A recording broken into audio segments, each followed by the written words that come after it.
Dajjal ini akan keluar nanti dari negeri Persia, sebuah kota dalam hadis sahih dikatakan dari wilayah namanya Yahudiyah. Allahu alam apakah dia dari turunan Yahudi atau bukan, tapi yang jelas Dajjal nama orang dipastikan disebutkan namanya dan cirinya. Dan dia akan diikuti dari wilayah Yahudiyah tadi, di wilayah Khurasan, kalau sekarang wilayah Iran, negeri Iran sekarang. Diikuti dengan 70.000 dari orang-orang Yahudi Khurasan. Dia akan keluar membuat kerusakan selama 40 hari. Kata Nabi SAW 40 hari itu sehari seperti setahun, sehari lagi yang kedua seperti sebulan, hari yang ketiga seperti sepekan, dan sisa harinya seperti hari kalian. Ulama hadis mengatakan yang dimaksud adalah sehari pertama seperti setahun, memang setahun maksudnya. Jadi Dajjal akan buat kerusakan setahun, 2 bulan, 2 pekan. Seluruh bumi ini akan dimasuki oleh Dajjal. Tidak tertinggal satu lorong, gang, jangankan kota atau desa, kecuali Dajjal akan masuk ke dalamnya, kecuali Madinah dan Mekah. Tidak bisa dimasuki oleh Dajjal. Kata Nabi SAW dalam hadis sahih, karena di setiap pintu gerbang Mekah dan Madinah malaikat menghenuskan pedangnya dan menghalau Dajjal sehingga Dajjal tidak bisa masuk. Mungkin Bapak Ibu tanya, bagaimana bisa orang mau mengikuti dia? Karena dia diberikan kelebihan sama Allah SWT. Dalam hadis sahih juga disebutkan kalau dia masuk ke dalam sebuah tempat, lokasi, wilayah, dan dia mengaku sebagai Tuhan, orang-orang ikutin, maka wilayahnya jadi subur, peternakannya jadi banyak, hujan turun dari langit, tanaman-tanaman mereka jadi subur. Memang fitnah. Allah turunkan tanda-tanda hari kiamat. Kalau wilayah itu tidak beriman kepada dia sebagai Tuhan, maka jadi kering, tandus. Cobaan dari Allah Subhanahu wa ta'ala. Ciri-ciri Dajjal disebutkan dalam banyak hadis yang sahih adalah mata kanannya yang paling pertama rusak seperti anggur kering. Kata Nabi SAW dalam hadis sahih, ketahuilah Dajjal buta mata kanannya dan Tuhan kalian tidak buta, karena dia akan mengaku sebagai Tuhan. Kemudian dia orangnya memiliki kulit yang kehitam-hitaman serta memiliki dahi yang lebar. Setiap orang beriman bisa membaca di dahinya tertulis 3 huruf, kafara. Semua orang yang ngerti tulisan Arab, tidak ngerti tulisan Arab akan bisa tahu dan baca itu. Rambutnya keriting dan orangnya tinggi besar. Dia akan mengaku sebagai Tuhan, dan Dajjal akan diikuti kata Nabi SAW dengan pohon, dengan gunung, bergunung-gunung makanan. Allahu alam maksudnya bergunung-gunung ini seperti apa, tapi Dajjal kemungkinan besar memiliki banyak sekali persiapan yang dia akan berikan kepada wilayah-wilayah yang beriman kepadanya. Kata Nabi SAW, kalau kalian ditangkap oleh Dajjal, hadis begini, kalau kalian dengarkan Dajjal, carilah tempat yang jauh dan jangan seseorang di antara kalian berkata, imanku kuat, aku akan menghadapinya. Karena bisa saja dia mengatakan itu, ternyata pada saat ketemu dia jadi pengikutnya. Tapi kalau kalian bertemu, kokohkanlah pendirian kalian dan yakinlah Dajjal di tangan kanannya ada api dan di tangan kirinya ada lautan. Kalau kalian tertangkap, maka pilihlah yang di tangan kanannya yang api dan ucapkanlah bismillah. Pada saat kalian pun harus dilemparkan ke api itu, ketahuilah api tersebut adalah lautan yang dingin. Terbalik, air yang dingin di tangan kirinya sebenarnya itu adalah api neraka yang panas. Dajjal terus aja banyak pengikutnya, akan diekspos seperti kita tahu sekarang. Luar biasa bagaimana media dalam sekejap saja sudah bisa tersebar di sana sini beritanya. Kata sebagian ulama yang menanggapi fasilitas media kita di zaman sekarang mengatakan kemungkinan besar memang Dajjal ini akan terekspos sangat cepat karena adanya media kayak kita sekarang. Cepatnya dia keliling muka bumi ini setahun, 2 bulan, 2 pekan sudah semua bumi ini dilingkari, didatangin, karena memang sekarang fasilitas pesawat ada, transportasi mudah, dan memang ada salah satu hadis yang dihasankan oleh para ulama. Salah satu tanda-tanda hari kiamat adalah adanya besi yang berterbangan yang menjadi tunggangan manusia. Sekarang ada pesawat, ada kereta api, ada mobil. Nah, itu ada hadisnya. Maksud tanda-tanda hari kiamat. Dajjal nanti akan masuk ke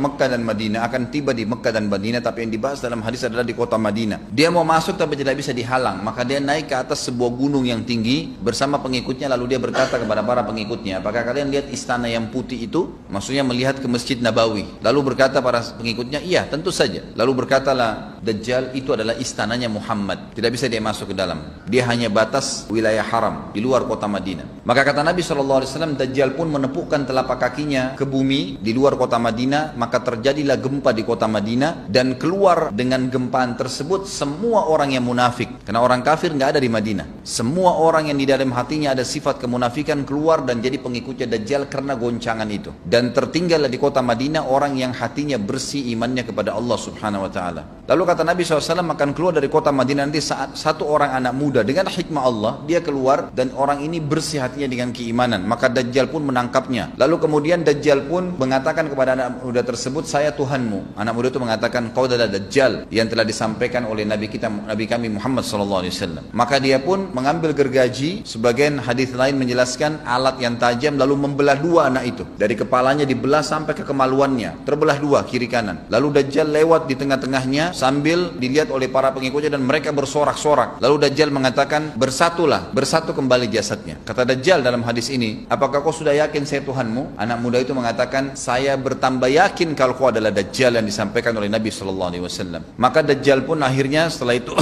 tidak mampu menyentuh anak muda lagi. Anak muda itu Allah SWT sudah selamatkan dia. Pada saat tiba di Palestina, Dajjal sendiri tidak tahu kalau ajalnya sudah dekat. Maka dia pun akhirnya berdemo di sana, menganggap dia punya sebuah kerajaan sampai di daerah Palestina, tepatnya sekarang Israel. Direbut wilayah itu oleh Israel tanpa mereka sadari. Dalil-dalil wahyu menuntun mereka ke situ. Ada sebuah kota namanya kota Babelut. Di Israel itu kota itu ada. Saya pernah lihat cuplikannya. Termasuk kota yang diidolakan di dalam negeri Israel sendiri namanya Babelut. Subhanallah, hadis menyebutkan nama Babelut. Hadis Nabi SAW dari 1400 tahun yang lalu mengatakan, nanti Dajjal akan berkumpul di sebuah wilayah namanya Babelut di Syam. Maksudnya di Palestina itu. Israel sekarang. Ada kota Babelut dan orang Yahudi sekarang lagi gencar membangun kota itu dan dianggap kota favoritnya Israel. Dajjal akan masuk ke sana dan berkurung diri.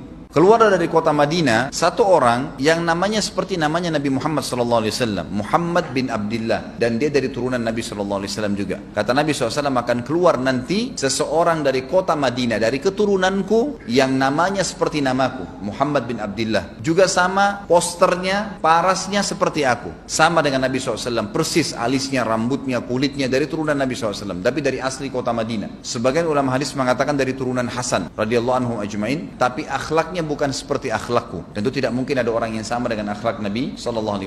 Allah mengubah dia dalam sehari semalam. Tiba-tiba berubah menjadi orang baik dalam sehari semalam. Jadi orang faham agama. Orang-orang pun akan datang kepadanya dari masyarakat Madinah berkata, engkau adalah turunan Rasulullah SAW, pimpinlah kami berperang melawan Dajjal. Engkau adalah turunan Rasulullah SAW, pimpinlah kami berperang melawan Dajjal. Maka dia pun menolak. Dia menolak awalnya, kemudian dia menuju ke Mekah diikutin dengan 300 orang pertama dari kota Madinah. Sampai di Mekah, setelah selesai dia tawaf, maka seluruh muslimin menunjuknya sambil mengatakan, engkau harus memimpin kami. Dan orang ini punya julukan Mahdi, dikenal dengan Imam Mahdi. Inilah tanda-tanda kiamat yang kedua. Setelah Dajjal keluar, buat kerusakan di muka bumi tadi selama 40 hari itu atau setahun lebih. Kemudian keluarlah tanda-tanda kiamat kedua pada saat dia sudah tiba di kota Babelut di Israel. Keluarlah si Mahdi ini. Pada saat dia tiba di Mekah, dibaiatlah oleh banyak kaum muslimin. Tidak disebutkan jumlah pasukannya, maka terbentuklah pasukan jihad yang mengejar Dajjal menuju ke Palestina. Tanda-tanda kiamat besar yang ketiga adalah pada saat pasukan Imam Mahdi dengan pasukan jihad itu tiba di Darul Bayda namanya, kota putih yang ada menara putihnya, dan itu sekarang di negeri Syam, tepatnya di Damaskus, ibu kota Syria. Hadis menyebutkan di menara itulah, di masjid itulah Imam Mahdi mampir sholat asar bersama pasukannya. Pada saat itulah datang tanda-tanda kiamat besar yang ketiga, yaitu turunnya Nabi Isa alaihissalam. Kata Nabi SAW dalam hadis Bukhari, hadis Muslim, hadis Sahih semuanya, dikatakan Isa alaihissalam akan turun sambil memegang kedua sayapnya malaikat, dan dari rambutnya yang basah meneteskan air, dan semua muslimin waktu itu menyaksikan. Dan ini wahyu, penyampaian, pasti terjadi. Maka dia pun turun, lalu kemudian dia masuk, dan orang-orang pada saat itu mengenalnya kalau dia adalah Isa, dan mereka sudah tahu ini masanya turunnya, keluarnya Dajjal. Mahdi sudah ada,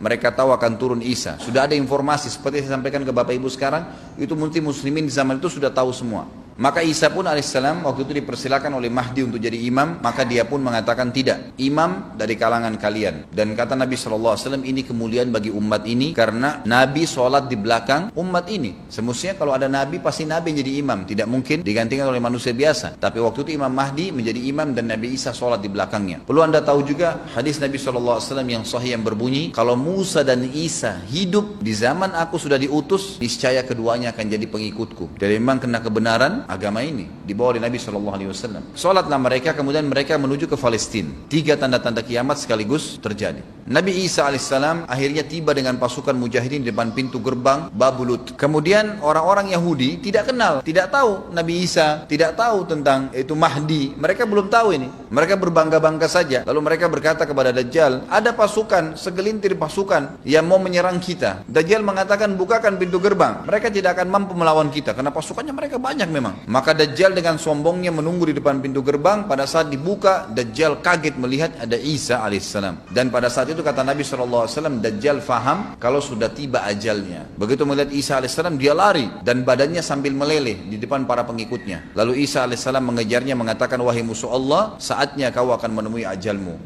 Ditusuklah dengan tombak emas di antara 2 matanya, maksudnya di dahinya, ditusuk oleh Isa alaihissalam dan matilah Dajjal. Pada saat Dajjal mati, pengikutnya pada ketakutan semua. Mereka anggap Dajjal Tuhan, mereka anggap Dajjal orang yang perkasa lah, orang yang kebal lah, beragam macam kelebihan. Mereka kaget pada saat mati. Maka seluruh pengikut Dajjal dari kaum Yahudi akan bersebaran sembunyi di bawah batu dan pohon, di atas batu dan di bawah pohon. Semuanya batu dan pohon itu akan berbicara kepada setiap pasukan mujahidin, berkata, wahai muslim, ini Yahudi di atas saya atau di bawah saya. Batu bilang ini Yahudi yang sembunyi, yang pohon mengatakan, wahai muslim, ini Yahudi, bunuhlah dia. Maka dibunuhlah orang-orang Yahudi tersebut yang menjadi pengikut Dajjal oleh kaum muslimin, kecuali satu pohon, namanya pohon Garqat. Dan apakah Bapak Ibu sudah tahu, sekarang pemerintah Israel besar-besaran menanam pohon itu.